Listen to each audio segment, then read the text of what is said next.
వచ్చేటటువంటి శుక్లపక్షంలో వచ్చేటటువంటి ఏకాదశి నాడు క్షీరసాగరంలోంచి లేచి ద్వాదశి తిథి నాటికి బృందావనంలోకి వచ్చాడు. ఒకనాడు మాట ఇచ్చాడు కనుక బృందకి ఆయన తులసి బృందావనంలోకి వస్తాడు.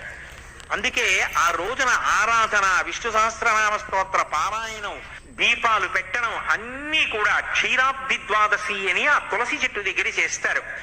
ఆ ఋతువులో తులసితో పాటుగా విశేషమైన అనుగ్రహాన్ని పరదేవతా స్వరూపంగా వర్షిస్తోంది కాబట్టి తులసి కోటలో ఉసిరి కొమ్మని కూడా గుచ్చి రెండిటి గాలిని పీలుస్తూ రెండిటికి కలిపి పూజ చేస్తారు. కాబట్టి క్షీరాబ్ది ద్వాదశి, ద్వాదశి దీపాలని ప్రత్యేకంగా కార్తీక మాసంలో వచ్చేటటువంటి శుక్లపక్షంలో వచ్చేటటువంటి ఏకాదశి నాడు క్షీరసాగరంలోంచి లేచి ద్వాదశి తిథి నాటికి బృందావనంలోకి వచ్చాడు. ఒకనాడు మాట ఇచ్చాడు కనుక బృందకి ఆయన తులసి బృందావనంలోకి వస్తాడు. అందుకే ఆ రోజున ఆరాధన, విష్ణు సహస్రనామ స్తోత్ర పారాయణం, దీపాలు పెట్టడం అన్నీ కూడా క్షీరాబ్ది ద్వాదశి అని ఆ తులసి చెట్టు దగ్గర చేస్తారు. ఆ ఋతువులో తులసితో పాటుగా విశేషమైన అనుగ్రహాన్ని పరదేవతా స్వరూపంగా వర్షిస్తోంది కాబట్టి తులసి కోటలో